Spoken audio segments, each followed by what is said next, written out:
1 year later, we are back in the penthouse, back doing it real big. I feel this is a new chair. Definitely a new chair. This is not the chair that I sat in last time, but you're looking good, bro. Yo, this is, I feel like for the people who saw last year's video, they're gonna be like, wait a minute, like that's not the same Swaggy C that we saw in the last video. Like, what's up with the hair? Listen, I actually love growing my hair out, but I only do it for specific reasons.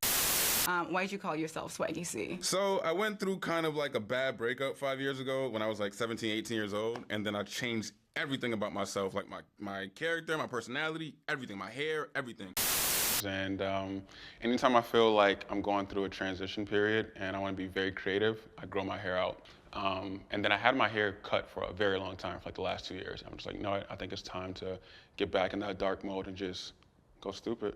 How are you doing mentally, bro? Because I feel like, you know, we have conversations, but I feel like everybody else is kind of wondering, like, man, what's going on with Swaggy? I ain't really been seeing a lot of them lately. Like, what's going on with you, bro? I feel great. Like, believe it or not, like I feel like the happiest that I've felt like all year, all 2021. And it's ironic and it's funny because like just a few weeks ago, even a few months ago, like I was very like out of it, sad, didn't want to talk to nobody, didn't want to see nobody, just wanted to be by myself, me, Bailey, that's it. Like I didn't want to be around anybody, you know, just going through some things, but I literally feel the happiest I felt all year. So mentally, I'm great, bro. No, that's good. I mean, you said it's been a year since we did this, so year. we at the end of 2021. Let's compare. What's been going on if you compare 2020? Because I feel like 2020, you was doing it big, you was everywhere. You on YouTube killing it, you on Instagram killing it, and then all of a sudden, like 2021, it was like fall back, Swaggy. Like what happened? What's up? Yeah, I took this year off. That wasn't the plan coming in here. Like in this year, the plan coming in this year was to kill again, and a lot of I think I let a lot of outside noise kind of affect my year. In 2020, I was doing everything. You said it, like Instagram, YouTube, I was posting a video every other day, literally 15 times a month, going on Instagram, posting every other day, videos, reels, everything, and sharing, you know, who I am, my analysis, my trades, just everything you can think of. And then this year, I just kind of like fell back, and you can, like the numbers don't lie, go back to my YouTube channel and just look at all the videos I posted last year and compare them to this year. Go back to my Instagram, look at all the pictures and videos I posted last year, compare them to this year, it's not even close. And I even archived like maybe 20 or 30 of them because I went back and I reviewed them. I didn't like the video, didn't like the picture or anything like that, so I archived it. So like add 30 to like all of it. It's crazy. Like it's 2021, a lot of things hit me like a bag of bricks back to back to back, so I kind of took this year off. So with everything going on, is that why you were just like gone for months at a time? Like, yeah, like I was literally gone for months at a time. Like I think January kind of set things off, and if people know me, like I think February I was here, but then I took like March, April, and then like May off, and then like trying to figure things out. And then I come back in June. I even made a video called like I'm back, like right, like in June, like I'm back. You know what I mean? And then I was posting videos from June through like August, but then August, like we'll talk about it later, but obviously the Swag Academy crashed, and then that combined with like maybe 5 other things kind of set me down like a spiral, and I was like, you know what, all right, I'm just gonna fall back. And then it was already like close to the end of the year, so I was just like, you know what, I'm just gonna like take the, like not rush, right? And that's what I want like a lot of my subscribers and followers to know, that like it's okay. I was actually watching the Gary Vee video, and he was saying like it's okay to like have a bad month, have a bad day, even have a bad year. And for me, having a bad year, I didn't know what that meant. Like especially at a time like this, like yeah, maybe when I was 18, 19, but at a time like this where like I feel like I'm on top of the world and life is good, my family's good, my friends are good. What is a bad year? And then I had a bad year. So I took the rest of the year off to kind of figure out my foundation, and I felt like I figured it out, which is why I'm very, very happy right now. So let me ask you this. A lot of, you know, what we talk about is how, especially with what you do with trading and, you know, investing and all that, a lot of that is the mental game. And you're like, yo, if your head ain't right, you can't be trading, you can't be doing anything. So like, with that being said, like this past year, if you really ain't been in the space, like how's that affected like your trading, your business? Like how's that really been going? It affects it all, because like when you start the year out like strong, but like still like something is kind of bothering you, you kind of want to like, you know what, like that's one of the main things I talk about, you know, to all the masses. It's like you cannot invest in any market, stock market, Forex market, crypto, nothing if like your head is not in it, no matter what, because everything is all like an emotions game. Like everything is all feelings. You're not investing, like there's no guarantee when you make an investment that you're gonna make your money back. There's no ROI, like there's no guarantee. Like making an ROI is like a gift and a reward, but there's no guarantee. How do you get to figuring out which stock to buy or which currency pair to trade or which cryptocurrency to invest in? You have to be in the right mind, you know? And for me, it was like, okay, I'm in the right mind for 2 months, and then for 3 months, I'm not in the right mind. And then for the next 3 months, I'm in the right mind, and then the last 4 or 5 months, I'm not in the right mind.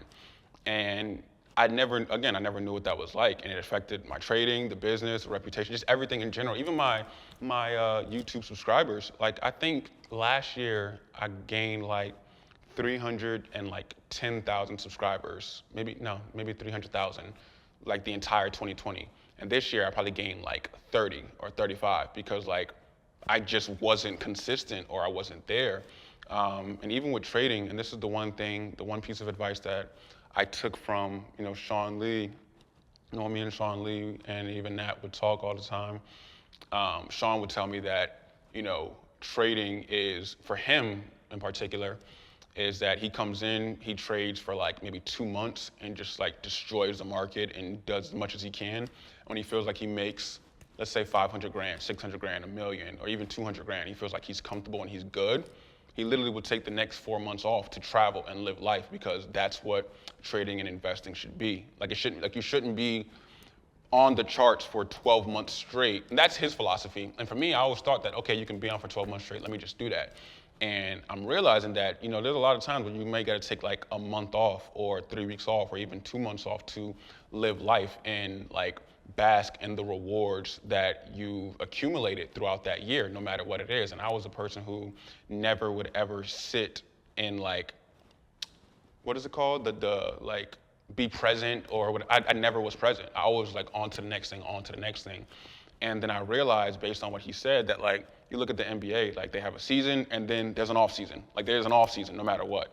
Your 9-to-5 job doesn't really require your emotions and like a lot of intellect. Like to a certain degree it does, but a lot of times it's like second nature. You can have a bad day and come in and still do data entry and all that stuff and be a concierge. But like you're clocking out. You're clocking out. With trading, you're literally there. It's a 24-hour market. If you're not in the right mind space, it's hard. And I think a lot of like my traders who watch me, especially me, should look at it as go hard when you're like very, very, very happy. And I'm not saying prepare for a downtime. I'm just saying like once you go hard, it's very, very easy to be like, okay, I want the next thing. If I made $50,000 in a month, okay, I want 75. It's very easy to do that, but I think a lot of people should take that philosophy and just kind of fall back, go on vacation, take a break. The markets are not going anywhere. You know, so I think life is a series of sprints. You sprint, you go hard, and then you rest. You know, you take a break. So is that the advice you would give your people and say, hey man, like if you going through it, like you might need to take 12 months off? If you're going through it, even if you're not going through it, like it doesn't have to be 12 months, because I didn't even take 12 months off. I took like 2 months off and then I was back, then 2 months off and then I was back. But take some time off to kind of refresh your brain, because your brain can get fried, especially if you're up at London session every night or New York session or whatever session you're actually trading. Like you're up, your mind is constantly moving. When do you have a time for your mind to like stop and rest? And that's what I had to ask myself, and Bailey had to ask me that as well. Like, it's not when you're sleeping, like, cause obviously your mind is like relaxed when you're sleeping, but like you're not physically awake. What are you doing to rest your mind when you're awake? And I never did that. It was always trading. If it's not trading, it's the business. If it's not the business, it's YouTube. If it's not YouTube, it's giving money and like to charities and all that stuff. It's always something. It was never let me go on vacation. And even all my team members can attest to this. Even going on vacation with them, we was on a boat, like a legit yacht, and they're all partying. And I'm downstairs on a laptop, like preparing for this Goat Academy and making sure like all the coding is right with the developers and all that stuff. Mine is not like relaxing. So yeah, the advice I'll tell everybody is to like have a time, but look at it like the NBA, where like you have an off season and kind of like rest your mind and come back and try to kill. And that's if you're like profitable. Like if you're not profitable, even if you're not, I think it's beneficial if you watch it, try and trade, and then like if it's not clicking, take some time off, and then maybe when you come back, it may click. Don't just go for 12 months straight and think eventually it'll happen. I think something real important and that I've always appreciated about you, and you know I live my life this way, is trying to lead by example and showing like you don't just show the wins, you got to show the losses, right? So because you know we kind of briefly touched on 21, you were going through some things. We're at the end of the year. I don't want to really stay on the negative train for too long, but let's be real with the people for a minute and just kind of let's touch on some things that kind of happen with you so the people can see like, yo, like, you know, at the end of the day, I mean, you know, I was going through some stuff. People go through stuff, 100%. And a lot of people, especially when you're in the public eye, a lot of people like only showing the highlight reel of the best things that ever happened, and they never want to touch on, well, hey, this was the stuff behind the scenes. And I think especially for somebody in your position that has the kind of following that you have and have the people that look up to you, like I think it makes a difference to be real and to show people like, hey, like, I got a real life too, like beyond when the lights turn off and, you know, when Swaggy C is, you know, not posting on Instagram, there's a life and there's a person and there's a personality that, you know, is really being affected by stuff that's going on. So let's just like touch on like, how did the year start off for you? Like what started off 2021 that, I mean, you said it like kind of kicked off and just wasn't great. Like, so what kicked off the year? Yeah, no, I really appreciate you breaking that down because I feel like Instagram is nothing but like a highlight reel. Like everybody is happy on Instagram, everybody's happy on YouTube. And I think the world should be happy, but like when you're going through like real life stuff and you have a following and like you're an influencer, no matter if you, like I don't even classify myself as an influencer, but if I got 300,000 followers here and 300,000 subscribers, then I'm an influencer, you know what I mean? If I'm in that position, I feel like it's only right to like be real with them and let them know like, yeah, like leaders like go through things too, you know? And for me, what kicked off my year was actually something that happened in late 2020, but I was also doing so much that like, it wasn't even in my mind, or it was in my mind, but I wasn't really paying too much attention to it until I came into the new year, like a fresh start. Because I told myself like, okay, it's a new year, in like 3-4 weeks, I'm just gonna start fresh then and do that then. And for me, what kind of started my year off wrong was there was a girl that I was really, really close with, and Bailey was too. Her name is Shy. I loved her to death. Still do. Bailey got off a show, and they ended up talking, and she just had a lot to say about me, and it kind of took me by surprise. This is the girl I had nothing but great things to say about, and I loved, and you know, visited when Bailey was gone, and she was just saying things like, you know, I only talk about money and who am I motivating, and a lot of people in the reality world are talking about me per se, and if Bailey's done reality TV, like she's gonna be miserable, like just because I'm done, she shouldn't be done too, and it was just a lot more than that, and I don't wanna get too much into that, because that was like last year. It was literally like probably last November, you know what I mean, when that happened. And for me, it kind of took me by surprise because I don't like judge anybody. I don't like judging anybody. I think everybody else like in the world is doing what they do, or whether they're motivating people or influencing people, how they like feel is right. And when I heard that, I was like, maybe I'm not like motivating the people that I think I'm motivating. And I'm not motivating people in like her position, because she's good. You know what I mean? I'm motivating people who like is from my hood back in Bridgeport, Connecticut. But her words, since she was like a close friend, it like pierced me. I was like, you know what? Maybe I am talking too much about money. Maybe it's coming off a certain way. Maybe I'm not influencing people like I think I am.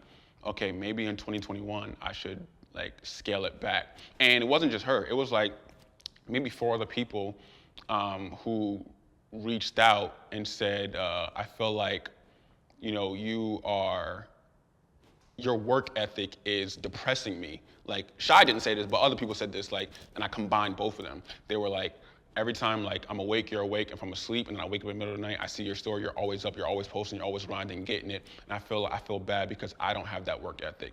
And for me, I put that on my story, like literally like a month ago. Let me ask you a question I about swear that. on my dad's grave, bro, they were saying this to me. No, I believe you. Let me ask you a question though.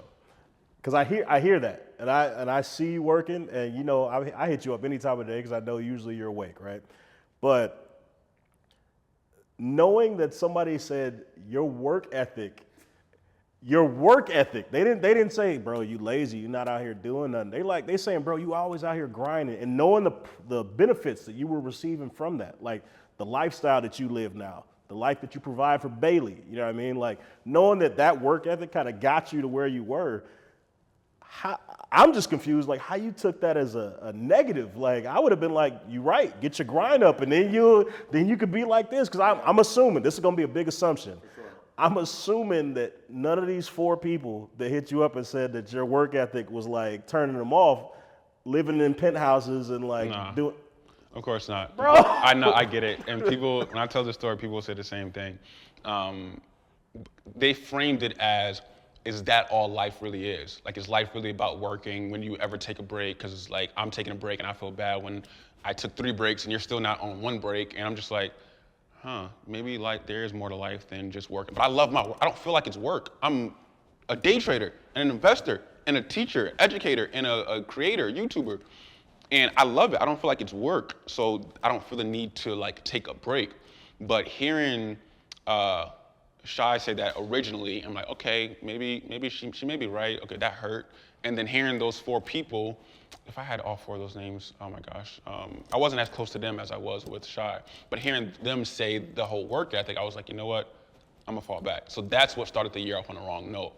And then once that happened, January happened, and then Coffeezilla came right after that. I'm like, I was gonna say that was like the very beginning of the year where Coffeezilla, like, bro, I'm like, I can't catch a break. I got my close friends saying this, and then I got this guy in Coffeezilla in January saying this. And I'm just like, damn, like I really can't catch a break. so like real quick, because we recapping. For sure. Super quick. I don't want to stay on it long. For anybody who's like, Coffeezilla, what happened? I don't even know, because you've been gone for social media for a minute. So some people might be like, I don't. And instead of them searching for another video and trying to look up what happened, like super quick, like what happened with that? Yeah, so Coffeezilla is a channel who kind of goes at people in whether it's the finance industry, any industry in the world.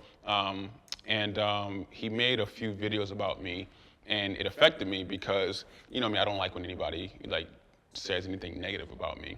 And when he made those videos, his channel's about scams in that regard.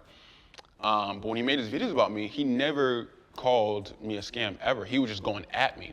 And since his channel was built around that, a lot of his like subscribers was coming at me saying, oh, you're this, and that. Guilt by association. Guilt by association. And then when I'm on the phone with Coffeezilla, he was like, go back and watch the videos. I never called you a scam. And I'm just like, yeah, but that's also kind of tough because your channel is based on that. And if you make a few videos about me, people are going to associate that. His viewpoint was I'm offering like an objective viewpoint on like your program and this and that. And for me, I think objective is when you offer both sides. Like you offer your opinion, maybe you interview somebody who didn't like it, but you also interview somebody who loved it. If you're gonna interview or do your own objective negative opinions, in my opinion, in his opinion, it's not negative. You gotta like offer some type of victory, whether it's from a student or from what you see that's positive. And there was just nothing positive that was said. And for me, it kind of messed me up because I think Coffee made about 4 videos about me before I responded in my crazy response video that I deleted maybe 10 minutes later. But like I said, I reached out to him a couple times, and for me, like I was like confused on like why did he choose me, you know? Because and he knows this as well. Like I hate IM Academy and IML. I think they're like a cult and they do all that recruiting. I'm not for that at all. I am the only one in my industry who like gives refunds for digital content. Like colleges don't give refunds, all my peers don't give refunds. Once you buy, you're done. I'm the only one in this industry saying, if you don't like it, here's your money back. And there's not you don't gotta jump through hoops to do that. Like there's one other peer who was just like, if you want a refund, you gotta watch 100% of my videos, do 250 back-tested trades, show me you tried to learn the strategy, and then show me this on a live account. The account gotta be with over $500. Like it's a lot of things. Who's gonna really get a refund? For me, it's just like if you don't like the course, you can get a refund. And there's so many people who like would tell me later on and say, like, I watched 100% of your program and I loved it, but like, I really got something serious going on at home. Like I need to liquidate some cash somewhere, as if I'm a bank or I'm a stock that you could just pull money out. But they would say that, and I wouldn't even ask like what's going on. I wouldn't ask for no medical, no nothing. The minute I got something personal going on at home, I would love if I could get my money back. Here, take it back. That's just who I was. So for me, it was so confusing why he went at me. And realistically, I like the Coffeezilla now because the Coffeezilla now is actually going at people who like are actually like scamming, like doing pump and dump schemes, and Jay Mazzini like literally taking Bitcoin from people and then not paying them. That is actual things he should be blogging about, not people who are like, even other people who are doing like, whether it's a course and then they're taking money, they're not giving it back and doing this and charging. There's people like Dan Locke, like he had people on talking about they paid $26,000, $30,000 for Dan Locke's course. I think that's outrageous. I don't think you should ever pay $10,000, $5,000, $30,000. Do videos on that. But then when you come at a program who, you know, offers refunds, the program is $500, that messed my mind up too. It was like, you know what? My program is $500. What's the next thing I did? $217. Everybody, you get the program for $217. You want a refund? Here's a refund, but $217. Oh, you're talking about like a lot of the stuff is like basic. Here's a free learning program. So like you can go on my course and learn like maybe 90 different topics for free. Like you don't buy my program and learn what is this, what is a pip, what is a lot. All my peers, the minute you buy their course, what is a lot size? What is London session? What is this? That's all for free on my program. Once you get past that paywall, if you want it, then it's like, okay, how I trade. And I think I'm gonna let you talk in a second, my bad, because I'm just, a lot of things are like in my mind. I think people think that when you buy my program, you're just buying the information. Like you're not, you're buying the community and being able to talk to people over and over again in early access and, you know, all these calls and stuff. And whereas like if something was like for free online, you couldn't talk to anybody. And that's where the value comes in on my end. So that kind of sent me down like a sad kind of like depression thing. So I was just like, I don't understand why he's coming at me. You know, like who is he to say something about like, not the actual scams. Who is he to say something about my program? There's people in my program or in my comments who say, you changed my life. And he thinks that's idiotic. But then I go to his videos and there's people under his comments saying, yo, you're amazing, you're doing it. I can't judge them on loving his content. Like, good job. Like, I actually think a lot of the things he's doing is great to a certain extent.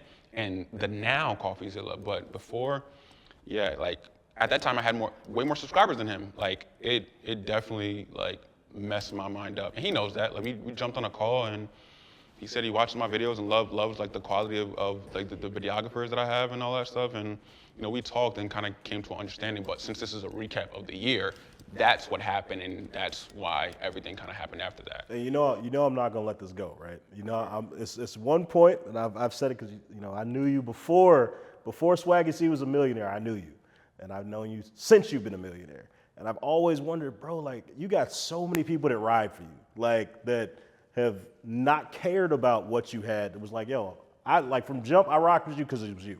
I was like, yo, I rock with him. I like what he's doing. I see the head he got on his shoulders. I feel like he's gonna make it and do something, right? Didn't know what, but felt like he was gonna do it. And I know you got a gang of people like me that just rock with you and they try to surround you with positive energy and try to support you and like whatever.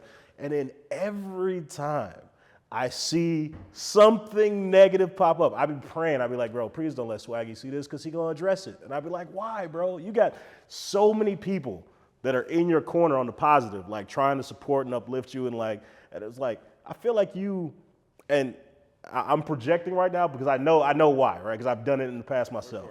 But why do you feel the need to always address the negativity and like the people that like come for you and the people, like I feel like you always got to chase down the like, yo, I'm not that guy. And it's like, we know you're not that guy. Yeah. I don't know. That's a big flaw. It's a big character flaw that I have. That like when I say like I literally have like close to 1 million people who like support me and like they love me. They send support. They send love. They send fan mail all the time. Christmas, I got like I think 500 videos like in a compilation or in like a 5 to 10 minute like real quick type of video that my managers put together, and it's like everybody saying thank you, you changed my life, blah blah blah blah. And that made me feel like very very happy and like emotional. But then I'd see one person saying something negative and it's just like all hell breaks loose. I got to go at this person. Not even in a I want to fight you type of way. It's like, why do you think that? Like, let's talk. And then that kind of gets in the way and that kind of gets brought up. The only reason I went that hard at Coffeezilla, which I don't even like that I did that myself, is because there was like 4 videos and I was reaching out to him via DM asking him why is he posting like that, and he wasn't responding. I don't think he saw it, but he wasn't responding. But anybody, I don't know. Like that's a character flaw that I had in 2021 that kind of made me stagnant, where if somebody says something negative, I could get a million compliments. I'm focused on the negative, and I can't be doing that anymore. You talked about the course, so let's talk about the course real quick. Do you feel like, and I know the answer to this because I don't feel like you would do it if you didn't. Yeah. But do you feel like your course is actually helping people? Yeah. Like, do you feel like people are impacted by your course? Yeah. You're changing people's lives, or do you feel like they would be better off like learning on their own No. and like just doing Hell whatever? yeah, that's the crazy part, and I know that, so I don't know why I feed into the negativity. I had somebody tell me they made 100K last year through trading, and they started with my program. Now I didn't verify that or ask for bank statements or tax filings or anything like that, but I took his word from it, and he was just like, you changed my life, and he was saying that look, I'm with my wife and we're on vacation, blah blah blah, and it's just like, damn, like there's somebody out there there's multiple people obviously, but let's talk about him for a second. There's somebody out there who like feels that impacted. And that's all I really care about. Like if I can impact like 1% of people, like I hope to impact everybody, but there's gonna be some people who either don't grasp the information, don't like the information, or like it from somebody else, which I am, we're gonna talk about everybody else in a second, but I am a big advocate on if you don't like my information, go learn from somewhere else, because at the end of the day, you're just trying to learn how to invest and trade. I don't care if you learn from me or from somebody else. If you can get your life right 5-10 years from now and you can call yourself a trader and investor, whether it's from me or somebody else, bro, I'm so happy for you. And I think that's where people get it messed up. But do I think my energy and my program provides value, bro? That's an understatement. If I could show you everything I got, man, I just need to keep looking at that and remind myself that instead of focusing on the negative. To go with the Swag Academy, everything that you're doing, I know this is old news now, but it's a recap. A while ago, I saw a video, and in that video, you said you were actively trying to pursue getting your financial license.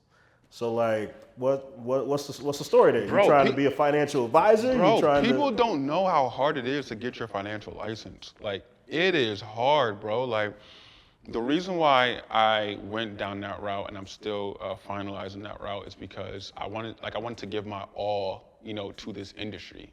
Bringing up Coffeezilla again just for a second is that like I tell people who don't want to pay, like originally, go learn for free. Like, go learn everywhere in the world for free. That includes baby pips, that includes this book for maybe $10 and this for $20, because I utilized those resources before I paid for like 7 different courses. Like, I'm actively telling people, do not buy my program first. Go learn for free and then come to my program for the community. And to all those people out there, the reason why I wanted to get my financial license, because I feel like I'm doing a justice to this industry where I'm telling people, learn for free, then come here. Okay, like everybody says, I'm not a financial advisor. Like, don't like take my advice. I'm not a financial. I wanted to say, yeah, I'm a financial advisor. Take my advice. Like, or do it at your own risk, but like I am qualified to give you this. And I feel like nobody, first of all, I know nobody has their financial license. Not in my industry, not in the stock industry, because I watch all of their videos and I'm looking in the descriptions. I am not a financial advisor. Every single person, there's not one person who was saying, yeah, I'm a financial advisor. Do everything at your own risk, but I am like certified, And I'm certified with the NFEC, but I need 3 more licenses to get to like officially be like an overall financial advisor.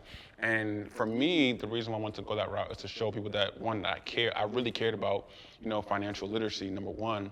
Number two is something I can even I wanted to keep it private in the past, but I can say it now publicly, even though I'm not finished yet, because nobody's gonna do it. It is very hard to get all these series licenses. Like, it's hard, bro. They sent like books and pamphlets, bro. It's like 500 pages and 800 pages, and you're looking at somebody like me or somebody else in the industry who has multi-millions, and it's just like, oh yeah, there's no point. Like, I'll just put the disclaimers everywhere. And for me, it's like, I literally care about this industry. I literally want to get all my licenses. So I don't care how long it takes me. It shouldn't take me too much longer. It'll probably take me like another year. Probably the end of 2022, I'll have all 4. So maybe when we do next year's recap video, might be a reveal that we do. Yeah, Okay. I have a certificate for one of them already, but I need the other 3. I don't need it, but I want it because I want to say that like I'm a certified financial advisor. I'm like I don't know, just to show that I really care about this industry, and it means a lot to me. Like, that'll be like a degree for me, because I dropped out of college. Like, that will be my degree. I'm a financial advisor, plus I got all this extra stuff. I know nobody's doing that, and that shows that I literally care about this industry. I'm not just here to make money and then, no, I'm here for the next 40, 50 years to be that type of person. Eric Thomas is the face of motivation. I'm the face of Forex. I'm the face of finance. That's what I want to be. And being the face of finance is a big, like, a big journey to try to go on, a big ask and a big goal. But if God willing, if I'm still here for 70 more years, I think I could do it. So let me ask you this, because obviously beyond trading, you're also an entrepreneur, you do several business ventures and things, and I feel like a lot of people who probably consume your content are people that are at least trying to, whether start their own business or kind of become their own person and not necessarily have a boss. What would be the advice you give to those people that are right now kind of struggling, like, man, they don't see that light at the end of the tunnel yet? Yeah, it's not gonna be perfect. That's the frustrating part. And that's the thing that people, don't understand, and think everything's gonna be like perfect or go their way. And for me, I'm at this point right now, but people know, because I've talked about it, but like the average person who sees me would know that I was homeless twice. Like, twice was homeless. Like, not as a grown adult, but as an 8-year-old in my family, and then as a 13, 14-year-old, like going into high school, like sleeping in cars, like bro, do you know how crazy, and this goes back to getting my financial license, why I did the whole videos over with the Gold Academy, and why I'm so passionate about financial literacy, is because growing up, we didn't have money, So like, how crazy it was to go into, bro, I swear this is crazy. I was in 8th grade, we're about to go into high school, and going into a class, and then we're like the new kids, and they know our address is like some shelter in 8th grade. And bro, I swear on my dad's grave, they made an announcement on the intercom and said, "Hi guys, Barnum Middle School, we just had, we got 2 new students who are, gracing us within the school.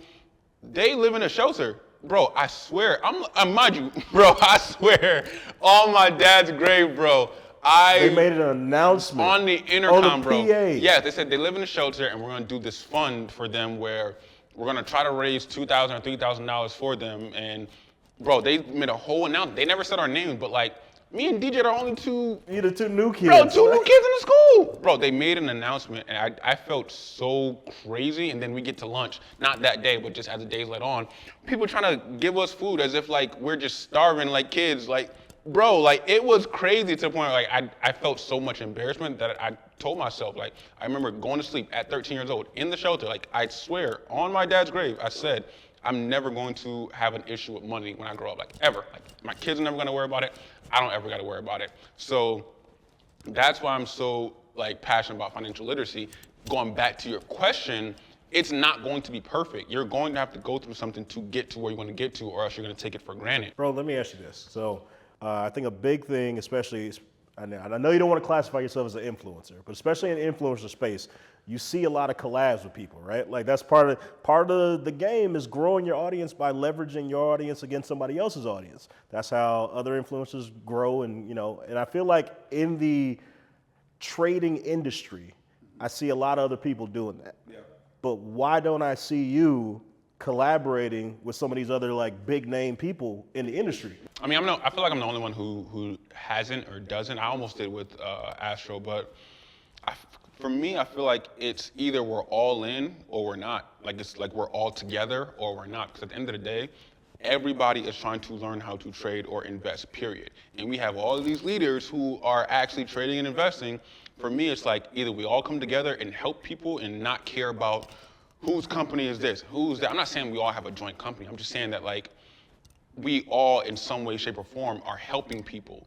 And if we're not all doing that, everybody's throwing shots and saying this and doing this. And for me, I just see like how the industry is. And I see that a lot of people don't really care about if any and everybody learns how to trade. Like for me, like I said before, I just said it like 5 minutes ago, whether you learn from me or somebody else, as long as you learn how to trade, I am happy. And a lot of people don't have that approach. Prime example, there's a trader named Daniel Savage who approached me about a collaboration, I think last year. And when he approached me about the collaboration, there was one of his students who just, I want to say 2 weeks prior, sent me a video of like a private webinar, like within his like course, like private webinar nobody's supposed to see, but he recorded it. And Daniel was just going off on me. Mind you, I've never, on my dad's grave, I'd never heard of who he was. I even told him, like in the message, bro, I didn't even know who you were until this video came out. He was just going on my YouTube saying, don't learn from him, learn from me, blah, blah, blah, and then going on my website. And then he's in my inbox 2 weeks later saying, yo, like, let's do a collab. Like, you know what I mean? Like, let's do, like, jump on my podcast. And I told him, like, yo, I'm not interested. I heard what you said in the private webinar. And he was like, all good, homie. The people just want to see it. And then eventually, I just told him that I don't understand. Like, I don't go at anybody. Like, that's what, you know, messed my mind up and caused me to take an even further break when Quillian, Q Banks, started going at me. Because every single interview you see, of like, and that's the thing that I don't realize, that like everybody just goes at each other in this industry. And there's always some type of drama with somebody. This person doesn't like this person, vice versa. And for me, I came into this industry, you know, like as an actual leader in 2020, last year. And as a new face on the block, I guess I was oblivious, you know, but when Q was going at me, I still have not went back at him, and I don't feel the need to because I respect Q. You know, and all the interviews you've seen with me, the interview we did last year, right here in this exact moment, some of my videos, I'm always giving Q credit, always showing him love, like always. Even Quillian from FIP, Quillian just made $1 million last week trading US 30. He's a different breed.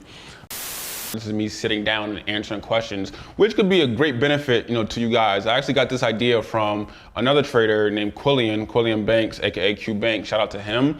I haven't gotten a chance to, you know, really connect with him yet, but you know, he's definitely one of the better traders, if not one of the best traders I've ever came across. And I've been doing his YouTube thing for a while now. And I think I just saw he just started his YouTube channel back up, and this is one of the first videos he did, and it was super, super dope. Shout out to him. If you're not following, you know, Quillian Banks, go, you know, follow him. You get a lot of wisdom from him as well. I look at Astro Effects, like, damn, that actually sounds cool. Wall Street Academy, damn, that sounds dope. The Swag Academy, it sounds weird, but that's what I came up with. Like, you cannot, I got $25,000 for any person who could find a clip of me disrespecting Q, disrespecting Daniel Savage, even after hearing that. Any amount of money for any of that, you can't, because I always try to operate out of love in that regard. So even though he was going at me, even Q too, in his private webinars or, you know, Instagram, or mostly his private, like behind, that's supposed to be just for his members, that some of his members will screenshot or take a picture of, send to me. I'm still showing him love. I'm still telling my members, yo, like, learn from me, and then if you want some more information, go to Q, go to Astro, go to this person. Like, I don't feel the need to fight with other traders for what? Like, are we in WWE, or are we trying to help people learn how to trade and invest? Because if it's the second, what's the point of drama? Tell me, like, if we're not here for WWE, then what is the point of drama? And that is my approach. So that's why no matter how many times people go at me, I'm not going back at them, because the goal is for people who are on YouTube and subscribers to learn how to trade and invest, not to watch leaders go at each other, because we're a lot stronger together than we are apart. So. Okay, so I want to flip this back to the positive, but before I do that, because you mentioned leaders, I heard you mention a company kind of in passing, and we can't let the year go without mentioning what happened with this, because I feel like, you know, with a lot of other people, and they got stuff going on, people coming at them, like on probably a much smaller scale than you have, and usually a lot less public, but you went through something pretty public that even I didn't realize was going on when it went down, right? But I think the $1 million question is, what happened with you and Sean Lee? Oh yeah, that was crazy, bro. Yeah. That was crazy. That was in the summertime. Real quick, because I do want to get on the positive stuff, 'cause we got a lot of positive stuff to talk about. But as people can see, this is what like kind of caused my mind to be like, you know what? I'm gonna take this year off and kind of figure out my foundation. With Sean Lee, I love and respect. That's my guy. What happened was, you know, that was actually my first collaboration. It was gonna be the Swaggy Academy and Astro. And the reason why I was gonna collab with them is because I respected them so much. I watched like all their Technical Tuesdays back in 2014 and 2015. Like, I rocked with them. And we were supposed to do a deal, several deals. People just think, oh, it's just opening trading floor. It's supposed to do a bunch more than that. And I had like a lot of respect for them. And then I went to Cancun or Tulum. I forgot. I think it was Tulum. Or is that the same thing? I don't know. Tulum, bro. I went somewhere to go meet with them, and we did like a lot of planning and all that stuff. But before I went out there, you know, me and Austin were, because me and Austin made sure like every single thing was like perfect, like jam-packed, like our videos, our academy, like everything was like tight-knit and stuff. And me and Austin were just thinking that like, okay, like if we're gonna do this deal, like we all gotta be open about everything, like profit and loss statements, brokerage information, just everything, just so, because if we're like all equal partners, we just all gotta be open. And you know, I asked a few questions, and you know, Nat was kind of like vague a little bit, but later on he told me that was purposely because he wanted to like build the relationship up.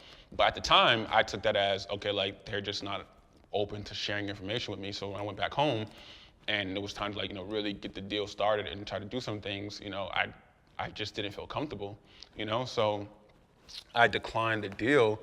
And then right at the same time that happened, one of their former employees, Riz, came out and just said a bunch of stuff about them. Like they were just like, this is this, this is that, they're fake, and blah, blah, blah.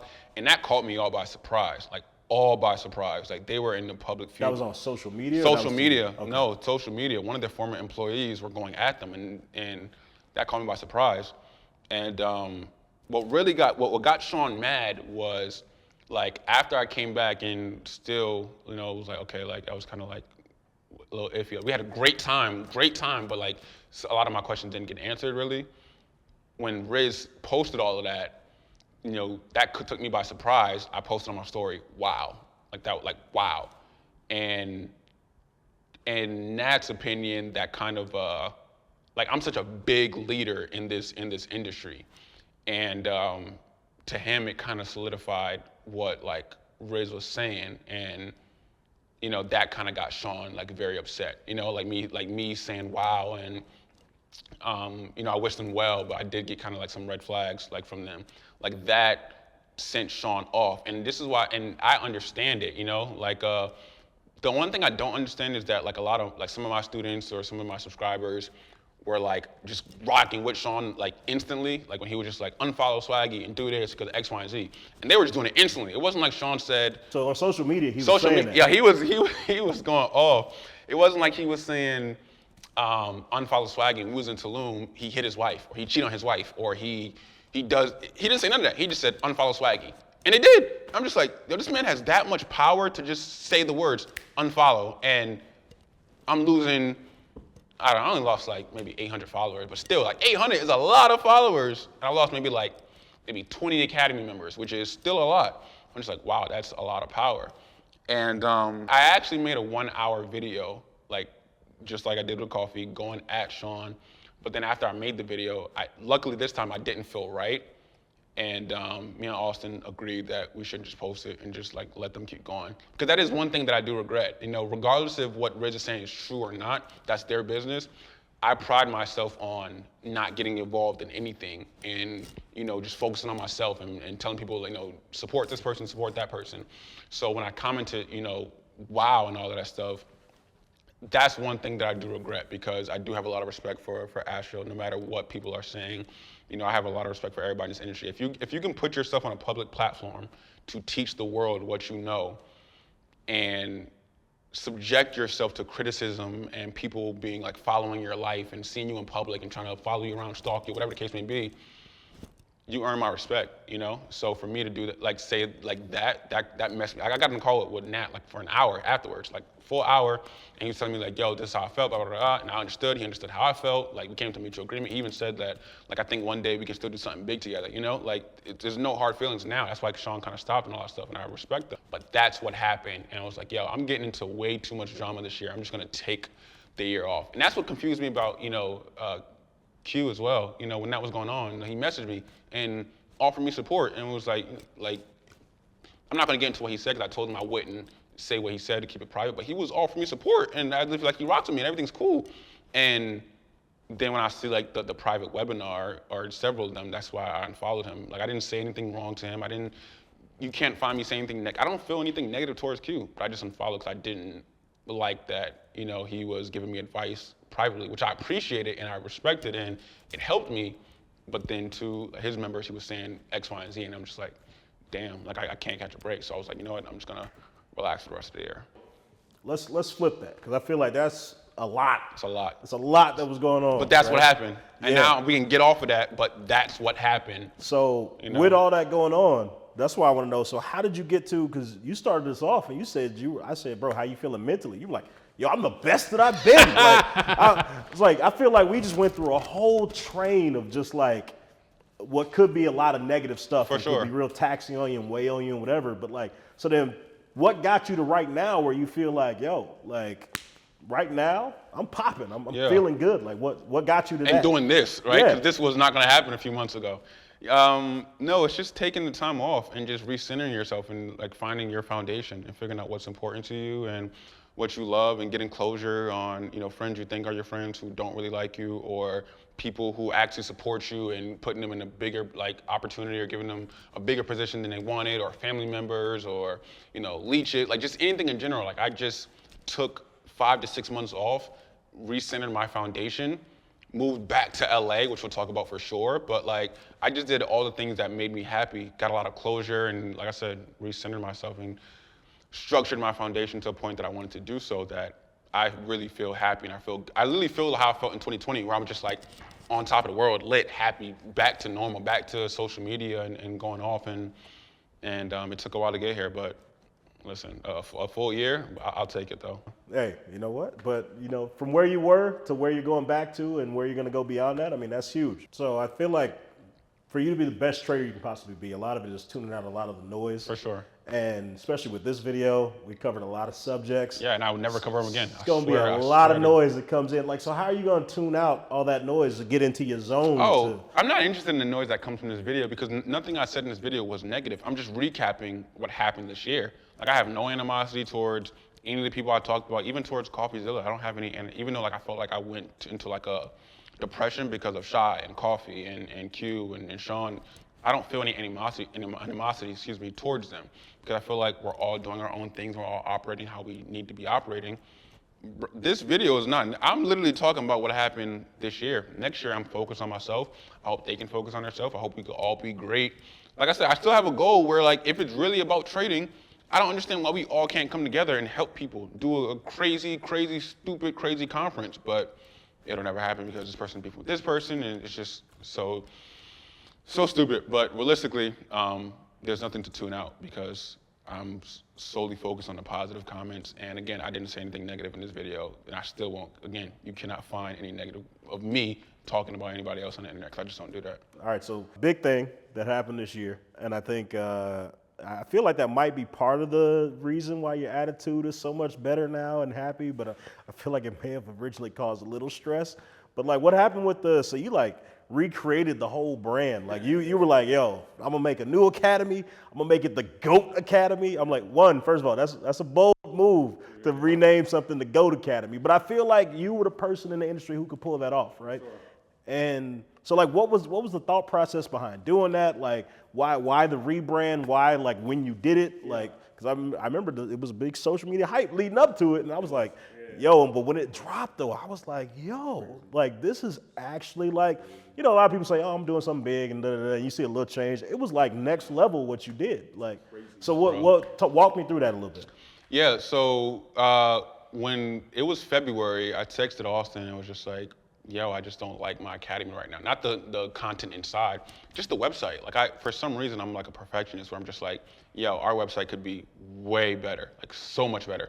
So me and him got on countless calls with like developers and like how to make it better, doing this, leaving our old platform behind. And for me, I wanted to create it over because I wanted to give them the best like content that I possibly could give.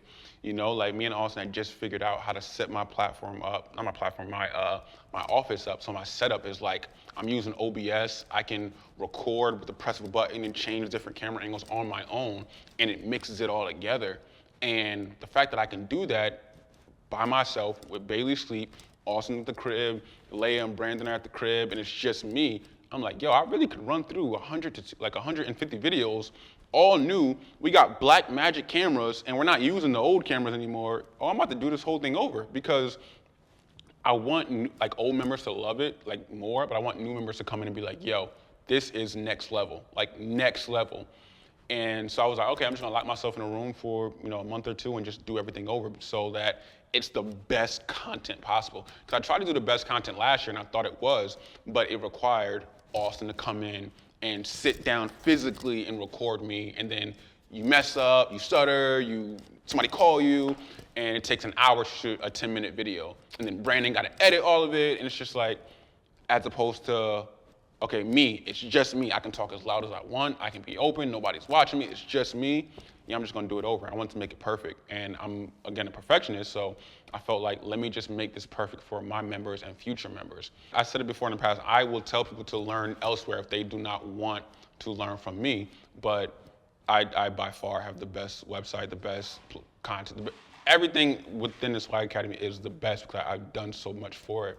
But some people still may not rock with it, I noticed something about you. I feel like you have this internal, like not everybody feels the need to be perfect, right? Not everyone feels like they need to be the best at everything. I feel like I haven't seen you do something that your attempt at it is you feel like you need to be the best no matter what it is. Yeah. Whether you're talking YouTube, whether, I remember before Secure the Swag was a thing and we were talking about reality TV and you were like, I'm done with it. And I was like, why don't you just make your own show? I was like, where you can be the production and you determine everything. But then you were like, cool, I'm gonna make the best reality TV show. And like, you know what I mean? But like, I feel like, but you do that with everything. And like, why do you think that is? Like, why do you think that whether it's YouTube or even Instagram content, and because you know me and most people, I think most people were just like, yo, I'm happy with it. Like, before we set up for this, they were like, yo, Hollywood, you good? Yeah, whatever, man, I'm good. But I know you, and like, is it the meticulous nature that you have that like it just drives everything that you do, and it just translates to everything, and that's what makes the work ethic so hard? Yeah, it has something to do with trying to show anybody up or be better than the next person. I just want to be the best version of myself, and if I know there's another level I can get to, and I'm not operating at that level, I'm not happy with myself. Like now we got Black Magic cameras, and I think the lenses are 8K, I believe, or something like that. And before I even had the Sony a7R3s, I had a regular, I think Sony a6400, something like that. And I'm like, no, there's better cameras. There's way better qualities. There's like everything can be better. And for me, I think being a perfectionist is a disease, and that's the one thing that I regret about 2021 is that in 2020 I just put out anything that I felt was like good enough and let's just go to the next thing. In 2021, if it wasn't the absolute best, most fire content ever, it was not getting released. Like, I don't care how hard we worked on it, it was not getting released.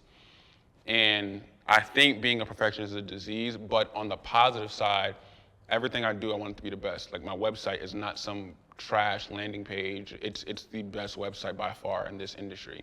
My YouTube channel, nobody comes close to my YouTube channel. Everybody's trying to copy right now and get their own videographers and do their own show. Everybody still like resorts right back to the Swaggy Academy's channel. And it's not about me against them. Again, I want everybody to succeed. There's no shortage of money in this world, and like there's nothing. I want all of us to do right. I just know I operate at a level that can't be competed with in terms of trying to be the best at everything. So do you think being a perfectionist has helped you or has it hurt you? I think it's helped me get to where I am today, but this year it's hindered me. Like it's hindered me for sure because I would put a lot of things on pause if it wasn't perfect. Whereas coming up in the game, if it was close to perfect, I'd put it out. I did not care, And I think I'm gonna carry that in 2022. Bro, I'm used to seeing big flexes out of you. I mean, right now you got on about $280,000 worth of jewelry. I don't even like them. You got on your man got on a Rolex and an Apple Watch at the same time. I remember when that happened, and I thought it was a flex because I was like, bro, I said, do what makes you happy. For sure. And it was something where it was like, you were like, yo, it's that moment where you're like, I have it, I can get it right now, I can do it for me, and it can be a thing. But when I was just listening to you talk about getting your license, what I went through, like mentally, when I just heard that, I thinking about one, I think people forget how young you still are, right? Yeah, I am the youngest. So then to be the age that you are, yeah, in the industry that you are, yeah, and then be working on getting your financial license, yeah, while being an influencer, while being a husband, you got a lot of stuff going on, yeah, and then you're still just like, no, I need more, like, and I think that right there is the flex is the motivation, because you could easily be like, bro, I'm already a millionaire. You can either listen to me because I'm already a millionaire and I know what I'm doing, and like maybe you can do it too. But you're like, no, I want this extra stamp of validation to show like, yes, I am a millionaire, but I've also put in all these other hours to qualify to show you like, look, I'm trying to teach financial literacy. I think the flex is that because no one else, like you said, is doing that. Like no one else in the industry is your age trying to flex like that. I agree. None of the stuff I have is a flex. Like I said, I'm the only one in my industry with like one car. I don't have 10 cars. I'm not a car enthusiast. Like I'm focused on that. That's what I care about because I really care about the people and everything like that in general. Let's talk about personal stuff real quick, right? We're back in the same penthouse that we were last year, this time, but the key word there is back in the penthouse, right? Yeah. I feel like to some people, they're gonna look at it and be like, yeah, well, he never left. But social media just saw you just moved back from Texas. I did. Like, so what happened with that? Because obviously, I know what happened, but why did you go to Texas? Are you back in LA from Texas? Yeah. Like, what happened? I'm back in LA full time from Texas. I don't know, man. I'm a big believer in take chances and take the risk. I hate feeling stagnant and feeling flat-footed and paralyzed. And if I feel the need to do something, I'm going to do it. You know what I mean? So with Texas, all year, me, Bailey, and the team were just talking about how life would be in Texas. Wouldn't feel the pressure of social media out here, like the energy of LA. We'd be in a way safer environment. We'd pay way less money on taxes. Like I paid so much money for these penthouses that if I took this exact money, you saw the house I was about to build, bro? 20,000 square feet. Like it was humongous. And we're just like, all right, there's way too many pros. Like it sounds too good to be true, but like, let's just go. Like, let's just go. Like, why not? So Bailey and I packed up and we went to Texas, I think August 30th. And 3 months later, we was like, nah. Not even 3 months later, bro. We moved back November 22nd or the 23rd, something like that. And I moved back because I just wasn't happy there. I was not happy there. I didn't feel creative. I didn't feel motivated to do any of the stuff I'm doing now. It was Dallas, right? Dallas, yeah. I was in Dallas, and I was actually in Plano, like not downtown Dallas. Plano is like 40 minutes from Dallas, and it's like a very suburban like area. And that was where like our house was gonna get built at, so we wanted to be close by over there. And it was very quiet. I don't know. I just walked through my house every single day, just upset and just hating where I was at. And the only reason I hated, like, we were gonna downsize because we were about to get this ginormous house. But then when that didn't happen, and I'm not gonna talk about the house in this interview, that's gonna be on Secure the Swag, because I got footage and I got all that stuff. So we're gonna save all that for Secure the Swag, which is gonna be releasing soon. But when that didn't happen, I was just like, what am I doing here? Like, I'm not happy here. I don't like it. Like, I want to go back. And if you ask me if I could do it all over again, would I? 100%. Because I learned a lot out there. I had the peace and quiet to work on certain things like my credit score. My credit score jumped up like 150 points. Not that I couldn't do it out here, but I was doing so much out here. Where I was out there, I was just like comfortable. And I was doing so many things and started to read the Bible more and just a lot more family-oriented things where I realized like the value of certain things that I was happy. And the biggest thing I was happy about is that I took the risk. I don't have to live my life saying, well, what if I lived in Texas right now?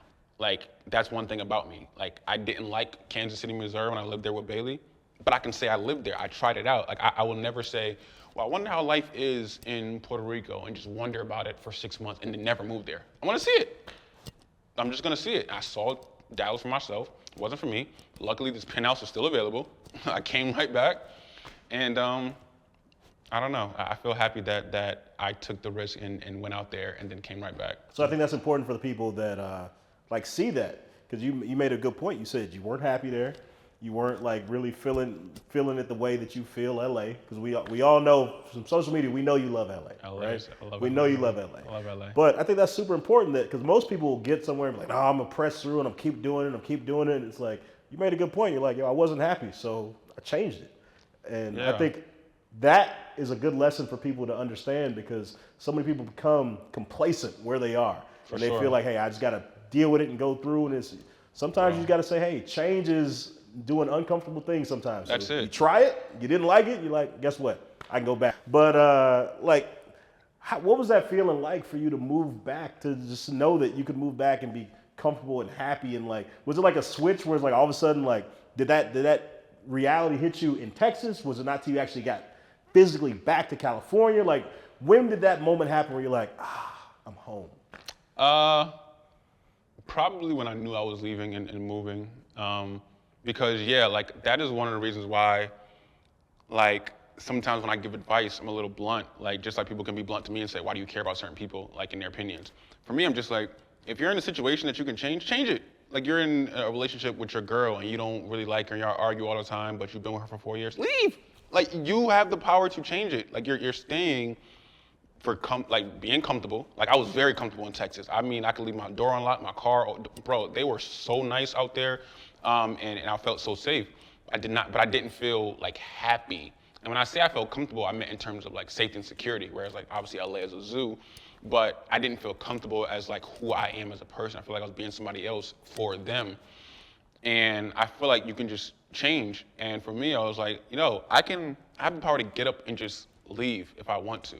Like, I know some people may not have that situation or have those resources, or if they spend a lot of money on moving, they don't want to spend the time to move back. But for me, I'm just like, bro, I'd rather spend 4, 5, 6, 7 days packing again and getting movers and having them move us, and then a week later be comfortable than staying in a place I don't like for 6, 7, 8 more months. It just takes a week out of our time. So for me, it hit me when I realized that I was leaving. What's crazy is, and this is how I'm gonna tell you how crazy it is. We decided we were moving back to LA. I want to say, I don't know when that Laker game was, but like maybe like 3 days before the Laker game, when they played the Heat. Let's say it's November 10th or something like that. October 31st or November 1st, I just paid a full year up front for an office space out there. Like they asked for upfront $162,000 cash up front, right to them for like this entire office space, because they wanted to make sure that I was secure and like they don't got to worry about like anybody being late, because that's what happened to the previous tenant. Paid it for the full year. And then literally 10 days later, I'm just like, I don't want to be here. Like the office space was beautiful. It was 2 stories up and down. It was 8,000, 9,000 square feet. It was beautiful. I just didn't want to be there. Kevin Hart, when he had that whole situation with the LGBTQ community, when he was just like, I'm over it. Like, I was over it. Like, I don't care if I just paid money for this. Like, I'm over it. I don't want to be here. And once I told Bay that, and we was like, all right, let's go back, let's see how LA is. Literally, the next day, we got on a flight to LA, visited, missed a lot of things, came to Circa. They said, yeah, this was still available. Went to the Laker game. It was like, yeah, that's enough. We're going to come back. So we told them to lock this place down, went back to Dallas, packed everything up. The movers who moved us to Texas, got them, we flew them to Texas, packed all our stuff. They drove to LA. We were back 10 days later. It was literally a 10-day, maybe 14-day at the most decision. And that's just me. I will make impulsive decisions on how I feel. Hey, it's worked out for you so far. I mean, the decisions you've made have led you to where you are right now. I have not had any ounce of regret coming back to LA. When I went to Dallas, I'm talking about from the very first day, all I could think about was this penthouse, Brandon, Leia, Austin, Secure the Swag, everything we were doing out here. And I wanted Austin to come out there with me, and I offered Leia to come out there with me. I know Brandon had like his girl, his team here, so I wasn't gonna ask him, obviously, but I wanted Leia and Austin to come out there with me. Austin was gonna take some time to think about it, and Leia she wanted to stay in LA, which is all great. I didn't want people who were working full time for me, like, because I make quick decisions within a month, not having income. So I'm like, you know what? Either you can come out to Dallas or I'll pay you for the next few months. Like, whatever your salary is, I'll pay you a severance for the next 3-4 months, whatever, you know what I mean? So that's how it was. But when I was in Dallas, I was just like, yo, I miss the team. I miss what we were doing. I miss running and getting after it. And I just couldn't shake that feeling off. All right, so looking back, it's the past. Right now, we're in the present. Let's talk about the future.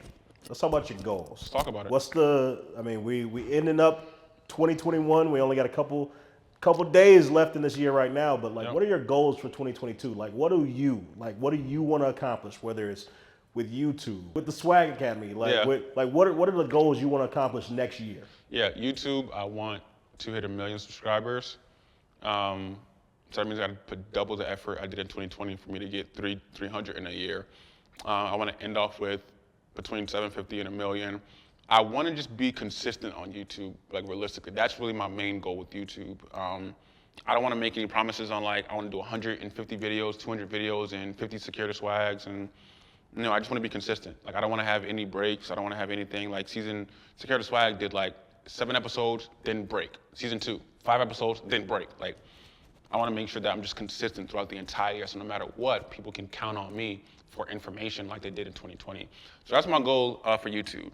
For the Academy, there's a lot of things that I'm building and creating. I'm not even going to say my goal here right now, but Dom and Elijah, and even everybody who's worked on the team, Austin and Leia and even Bailey, know I'm planning something really, really major for the summer for my members, like something so stupid and revolutionary that they're all going to be happy with. And it's taken me like 2 years to kind of brainstorm it, write it all together and all that stuff. But that's my big, like if I can execute that plan, I feel like that surpasses being consistent on YouTube and everything else. If I can just do that for my members. And it sounds very vague, like they just got no information off of that or no value, but that's something I've been planning for a very, very long time. And they know, I've been telling them like, if you finish 100% of the Academy, I got something planned for y'all. And I think this fall at the latest is when I'll hopefully try to execute that. And then my personal trading goals is to hit 2 million this year trading, anywhere between 2 and 3 million. And that's gonna come with, if I'm consistent throughout the entire year. Like I could have a spurt where I make 10 million, or I could have a spurt where I only make 70,000. Like I wanna be super locked in, because the thing with trading is nothing is guaranteed. Like if anybody's saying guaranteed, I will guarantee I can make $5 million every single year, they're a liar. Like you can't guarantee stuff like that. So whether I make 100K or 10 mil, like I have a very like strict goal when it comes to trading where it's in the multi-millions. If I don't do that, I'm not gonna be disappointed. I'm gonna be very happy with myself. But the real big goal with trading is not just that, it's more so sharing that. Like the one thing I love about this guy named Umar, his name is Umar Ashraf.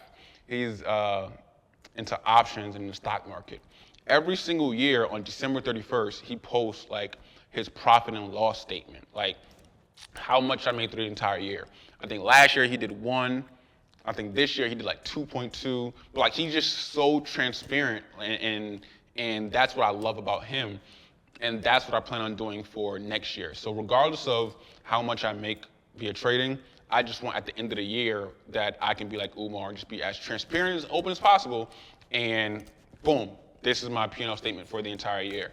Because I think that is one thing that's missing from this industry. Like everybody shows MT4 statements and withdrawals, but nobody shows that, okay, before that, I may have lost $10,000. Before I made this much money. Like nobody shows that. And I think that's the major thing I want to take into 2022. I could do that this year, but this year was such an up and down year, and a year I kind of fell back, that I feel more comfortable if I just did it in 2022, where I have my absolute focus and just rock out the entire year.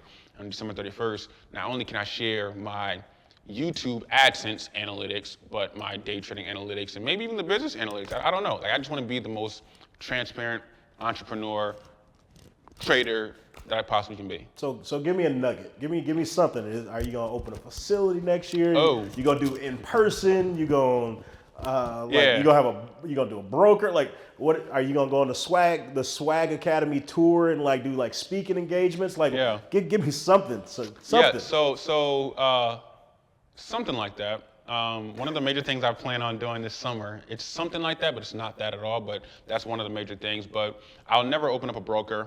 I'm not interested in opening up a broker and then trading off of that. It's like a conflict of interest if I like start a broker and then trade off that broker. Like I want to trade on Forex.com, which is the #1 regulated broker in the United States. So I won't open a broker. In person, I want to do in person, but I don't want to do a regular 3-day, 5-day course. I feel like every single person in the industry has done that, and I feel like, again, if I can't be creative and do something to make a spin of it, I'm just not going to do it. So I want to do something like that, but be creative with it. And as far as a facility, yes, but I think that'll probably come in 2023. I want to open up a facility in terms of trading, but I plan on opening up a big gym facility for my city in Bridgeport, Connecticut. I want to build like the biggest gym in the city in the next 2 years. It's gonna take a while to build, but like start it in the next 2 years, get a plot of land and just build for the kids out there. Like not just a regular court. Like I have plans of like something like so huge, like the people I grew up with have jobs to like where they can, who are basketball players can like help the youth and stuff, but like a lot of people in the street can get out the street and they have like an oasis to kind of go to. And I remember when I was in Bridgeport and I saw somebody die and get shot, like I've seen all of that. It was either sports or the streets. And then since the people in power, you know, like were the ones who own these facilities, they would close it down at like 8, or you only get in if you pay a certain amount of money, and people didn't have that much money. It's you know, rules like that. I want to kind of like take away all of that and kind of give them a safe space to kind of go to. So those are the kind of facilities that I plan on opening in the next year, but I do plan on opening up a Swag Academy facility some way, somehow.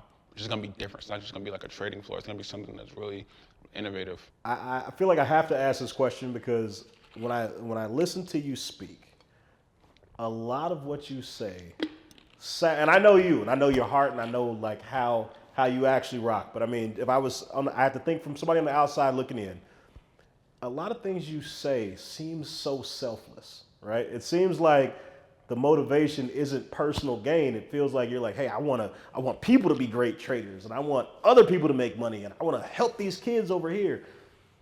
I feel like there would be a lot of people out there that would look at that and say, no, there's got to be some reason that's benefiting you. Otherwise, why would you do it, right? So why do you feel so motivated to just like help other people and to help kids and give back? And like, is that because of the background that you had of, you know, the way you grew up, and or is there something else that like we're not seeing? Because right now, I mean, I'm not saying Saint Swaggy or nothing like that, but it seems like you do a lot that's very just like, hey, like the philanthropy is there where you're like trying to show. No, for sure. Like, hey, I'm giving back. I'm doing my part. Is that to motivate other people to be like, hey, I know there's other people in power that could be doing more, so I wish other people, you're leading by example. Like, hey, let me give back and maybe other people also do the same. For sure, bro. Like, I feel like a lot of people who have like $100 million don't do a lot with their money. Like, they do a lot. Like, they have businesses and they stimulate the economy. Like, I just can't see myself being a billionaire and just like, if I know 100 million will like end world hunger, I don't see why I can't just cut a check. You know what I mean? Like, I know a lot of people's money is like built into stock, like Amazon stock and all that extra stuff, but like, I just don't see that, you know? And for me, a lot of it comes from my past where I'm just like, cause like I said, I remember being homeless and thinking, why can't nobody help my family? Mind you, I was 8 or 13, but let's talk about the 8-year-old for a second. Feeling very like a victim, like why can't nobody help like my family, you know what I mean?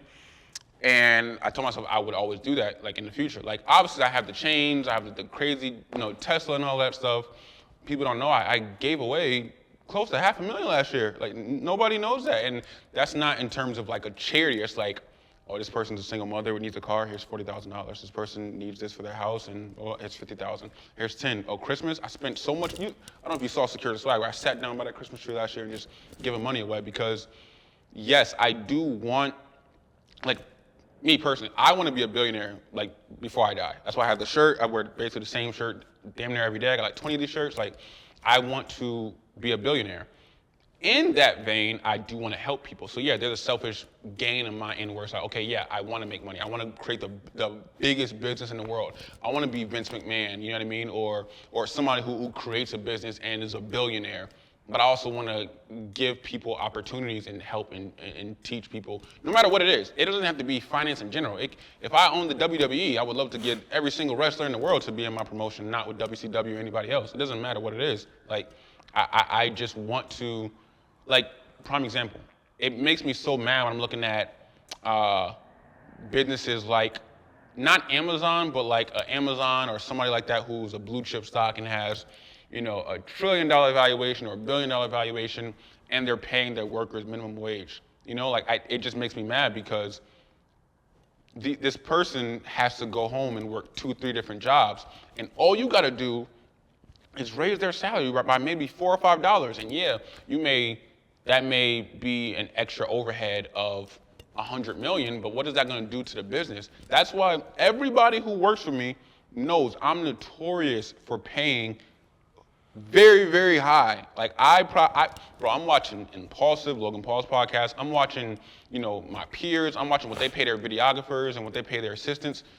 I don't understand how that's a thing, bro. Like, I don't understand how they get away with robbery, Like and again, that's just me talking. Maybe I paid too generous. I had my assistant on a $7,000 salary last year. My assistant, you know what I mean? Like, and they weren't even like doing like 7 days a week and no vacation, none of that, bro. Like vacation whenever you want. Just give me a week heads up. I don't care. Like you're only here for maybe 2-3 hours at a time and then you're gone. Like I don't have 8-10-hour days. I don't do none of that. You know what I mean? And it makes me mad when I see people who don't pay what they should be paying. And sometimes to me, it's like, okay, should I pay people less and save more money? And like my peers are paying their, team members this much. And, should I be more of a jerk in business? People say I get walked over, I'm too nice. Like, should I be a jerk and pay everybody minimum wage and say, figure it out? People having issues at home or personal debt, I'm trying to help pay that off. Or somebody has an issue with their car, I'm thinking about getting them a new car. Like, I'm just that type of boss, not for my own gain, but I feel like my business will not grow if my people are not happy. That's why I'm constantly asking every single person on my team, are you good? I feel like you're not good. Like, are you good? Need anything? Can I do anything? Want to go on vacation? Want me to pay for it? Like, I'll do whatever. And to answer your question, You realize now you're gonna get like a bunch of people hitting, hey Swag, gotta get a job. listen, The application's about to start pouring into your inbox. I get it, but people don't understand that there's not that much selfish gain on my end. Like the selfishness in terms is for me is like I want to create 5 businesses and 2 of them get like acquired for like $200 million, something like that. So I want to create the best businesses in the world, for sure. Aside from that, no, I just want people to be happy and feel comfortable. That's it. That's literally it. So, Bro, I got a major question. I asked this question before. I'm gonna ask this question again. I asked it in 2020. I'm asking in 2021. You talked about how you wearing the billionaire shirt. You got like 20 of them and you wear them all the time. Bro, where is the Swag Academy merch? Where's the merch, bro? I knew he was going there. Bro, you can't. You a self-made man. You got followers. You got supporters. You got people who want to rock with you. You got people who, and I'm not throwing shade at anybody, but I see people who do a lot less, who doing a lot more with merch. And I know the community is out there like, bro, just give us a Swag Academy shirt because they wanna have a shirt where they can rock and they can see somebody in passing and just know, hey, like that's gang. You know what I mean? Yeah. Where's the merch, bro? It's coming soon. I said this last year.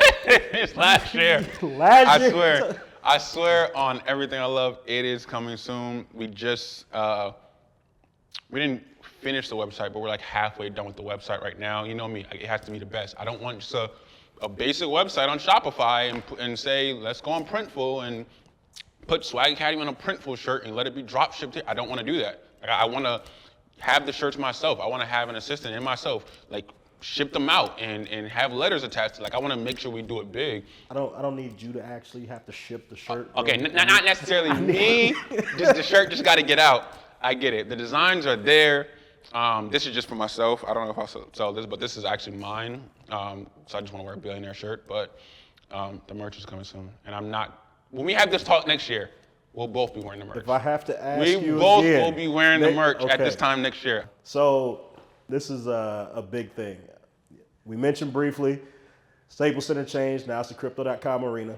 What else are you getting into? Because in the last year since we had this last talk, NFTs have really started popping off. Are we gonna see some Swag Academy or Swaggy C NFTs anytime soon? I'm not sure if you'll see a Swag Academy NFT anytime soon, but I'm more interested in crypto for sure. So crypto it will be in 2022 for sure.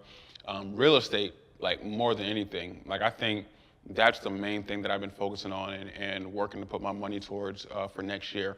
Real estate aside from the industry that I'm in, obviously. Real estate, the industries I'm trying to get into, real estate and crypto for sure.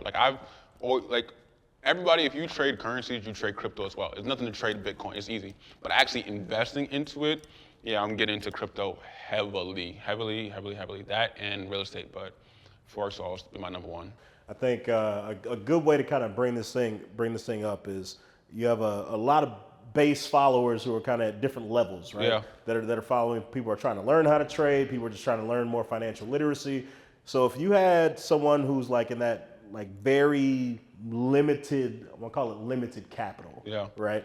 If they were very limited capital and you had to say, hey, these are the three things, the three markets I want you to like focus on, what would those three markets be for like someone with super limited capital? Forex, crypto, and I would say penny stocks, but I'm not even sure about that because like even being limited on that, like I wouldn't even say three. I would say just two, Forex and crypto, because those are the only markets where you can get in for like it's a low entry barrier. It's a low entry fee. Like with the stock market, you got to have 25,000 at a minimum in your account, or you're subjected to the PDT rule, which means you can only trade 3 times a week. And everybody knows that you probably need to trade more than that unless you're like the ultimate swing trader. You know what I mean?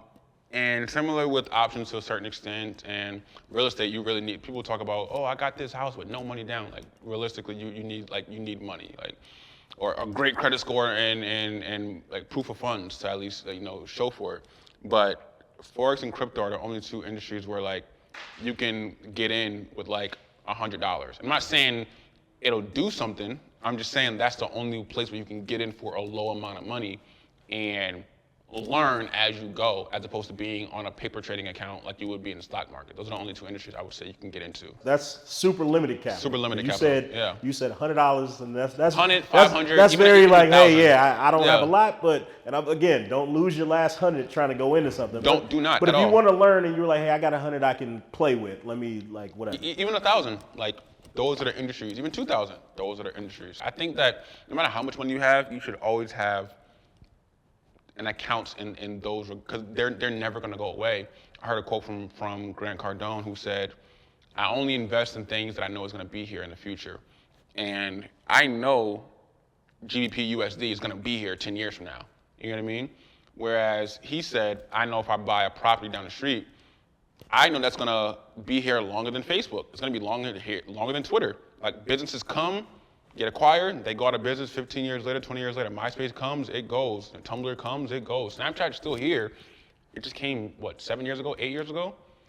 So those are industries I know Forex is not going anywhere. I know crypto right now, since it may go somewhere, but it's so heavily regarded right now that I think it's too popular and too hyped to just go somewhere. Real estate, I would say that if you have a lot of money, real estate, always number one, no matter what. If you got 50,000, real estate, like no matter what. But for those under that, yeah. Why are you such an advocate for Forex? Because, and I got to be honest, until I started rocking with you, I had never heard. It has such a bad reputation. I hated it. It's like if I mention Forex to people, it's like you might as well. I feel like I might as well have said like pyramid scheme or say F your dad or something. Yeah, like because people be looking at me like Forex. Man, shut up talking to me. And I'm like, what? Like, why is it that it has such a bad reputation? It's IML, it's IM Academy, it's HFX, all that BS and stuff. Like they've done, like Northern industry has this bad reputation. Northern industry, because there's no MLMs pushing the industry. Like no other MLMs is doing that. Like there's MLMs all up and down Forex.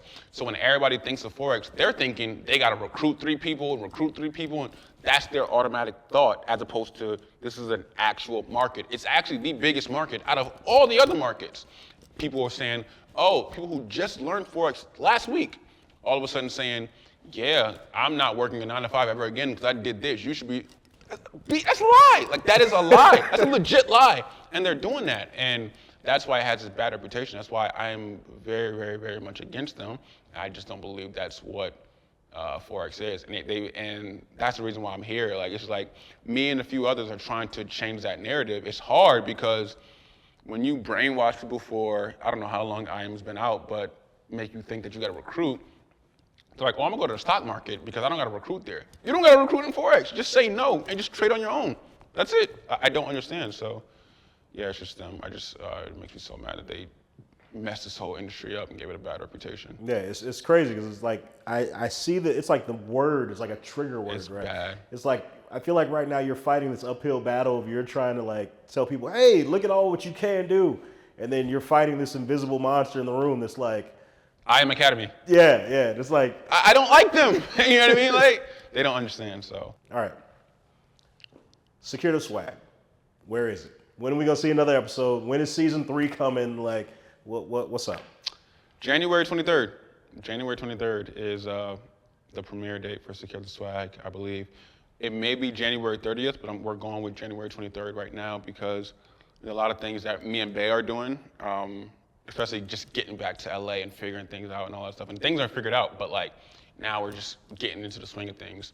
So maybe January 30th, but January 23rd, we think it'll be back. It's been a long hiatus, and it's killed me ever since. That's my favorite show. That's literally the only reason I got hired Austin. Secure the Swag. That's the main reason why I feel happy. Secure the Swag. I came from a reality TV background, and like you said, I didn't want to be on reality TV, but create my own reality TV show. Secure the Swag. Like that was my baby, but I stopped because there was so much negative things being said online, and then I was thinking about moving to Dallas. So me and Austin were just like, let's just pause for a second and wait for season 3 until we figure things out. And things didn't get figured out up until just now. It took basically like a whole 9-10 months. So. It's nobody's fault whatsoever. It's a matter of I let a lot of trolls get in my head. So like, I'm gonna pause and secure the swag.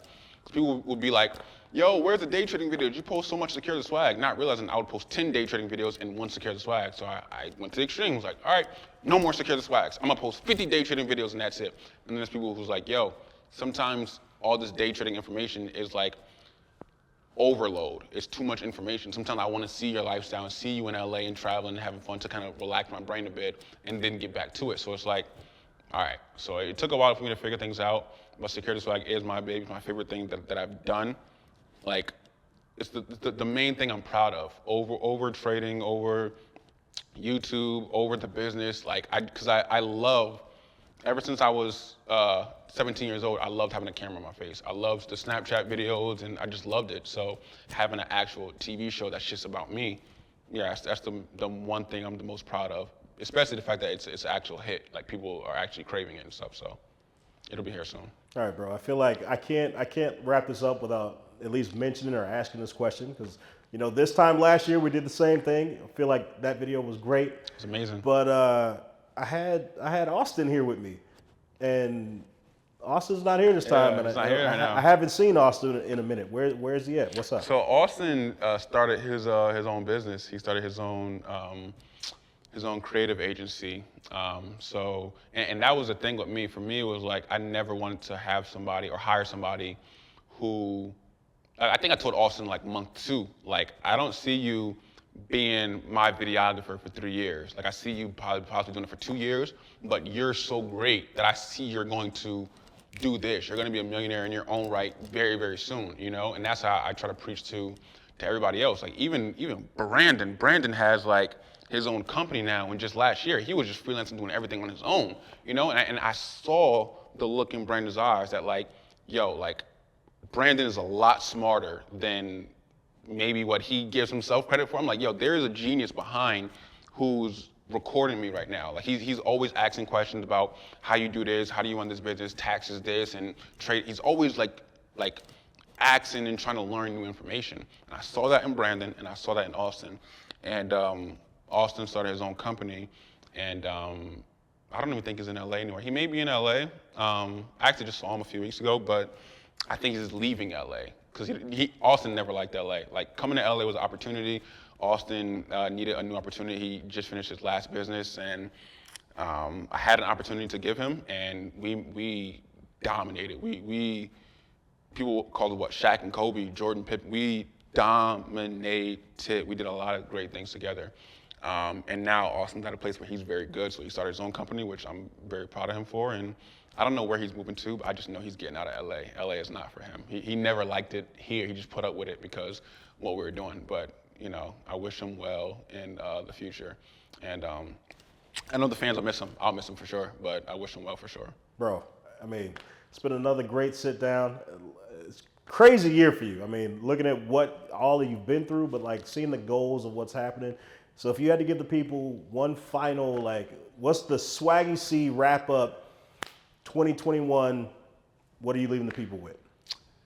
Few things. One, take risks. Like, no matter what it is, I don't care what it is, whether it's putting money in something, breaking up with somebody, or getting with somebody, and just like, what is the worst that can happen? You fall on your face, they say no, you don't, it doesn't pan out. Like, take the risk. Like, I've done a great job right now in just sending certain text messages instead of being hesitant or being upfront about certain things, and taking the risk, or going to Dallas and coming back to LA. Like, I didn't know if I went to Dallas if it would work out. I didn't know if I came back to LA, I'd be in the same position. I wasn't guaranteed, you know, the same videographers. And luckily, I'm happy I don't have to search for videographers, because Brandon has a company right now. Brandon is now the head of all content, and I don't even got to do the work. Last year, I had to do me and Austin had to do the work in terms of planning and scheduling. I just got to pay Brandon, and he's like, okay, boom, this is the schedule, this is this, we're doing this on this date, this date, this that date, boom. And actually, this is the first thing we're doing, and we got Secure the Swag, we're doing our Swaggy channel, and Brandon's controlling all that. And like, nope, we're not doing that. Boom, boom, boom, boom, boom, boom. This is how we're gonna get done, or get 20 videos done in 30 days. This is how we're gonna do it. This, that, he has it all on lock. And there wasn't a guarantee that if I came back to LA, he'd be open to that, or be available, or be like, no, I got this. If you give me an opportunity, I got it. You know what I mean? You just take the risk and live with the results. That's the first thing. The second thing is, like I said before, take breaks. Like, everything may not always go right. Take a break. Take a break. I've seen a lot of videographers be like, sometimes I'm tired of sitting in a chair for 8 hours a day and just editing. My back gets hurt and all that stuff. Take a break.